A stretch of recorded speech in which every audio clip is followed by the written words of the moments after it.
Sveicināti!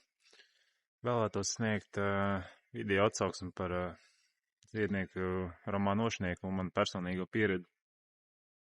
Man personīgā pieredze saskarsmē strādājot ar viņu. Tātad pirmo reizi vērsos pie viņa 2023. gada ap 15. maiju. Sakarā to bija nonācis diezgan tādā bezpalīdzīgā, pesimistiskā stāvoklī ar nepatīkamām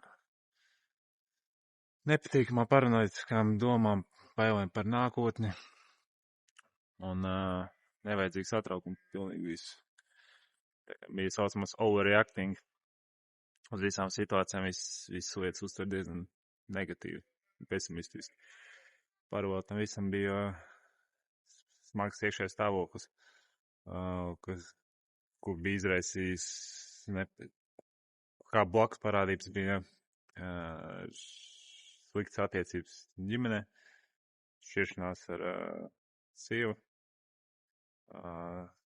smaga darba vide ar kolēģiem.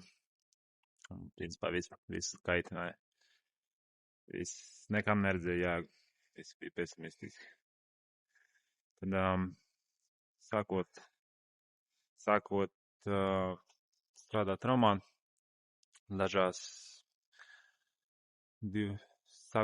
Romānu, aptuveni 4 seansos tikām galā ar manām iekšējām bailēm.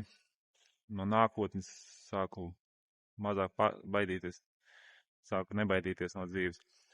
Atrisinājās iekšējie man konflikti un pazuda tieksme vēlme bēgt no sevis, no savām problēmām. Tad pēc aptuveni 8 mēnešiem vērsos pie viņa ar vēl vienu problēmu. Bija sāc parādīties paaugstināts asinsspiediens. Un bija brīži, kad augšējais asinsspiediens man bija sasniedzis 159 vienības. Un ģimenes ārsts izrakstīja medikamentus, un tie medikamenti dzerot veselu tableti.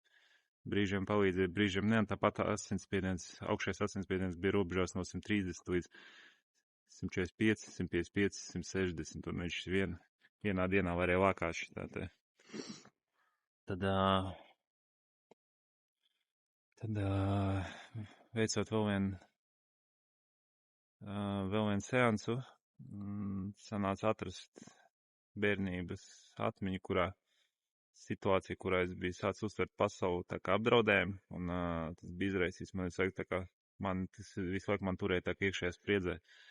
Un ar gadiem tās spriedzes sāk atspoguļoties man ķermeņa un paša labsajūta. Pēc seansa asinsspiedienu izdevās normalizēt, un šobrīd viņš man ir 115, 120, 122 robežās. Lai gan atzīšos, es joprojām lietoju medikamentu, bet es esmu samazinājis devu no vienas veselas tabletes 1/4 daļu, un pēc nākošās vizītes ar ģimenes ārstu konsultēšos to pilnībā pārtraukt lietot medikamentus. Tā kā, ja kādam ir vajadzība vērsties pie Romāna, var pateikt no personīgās manas pieredzes, man 2 reizes palīdzējis un nenožēlo. Tā kā domājiet.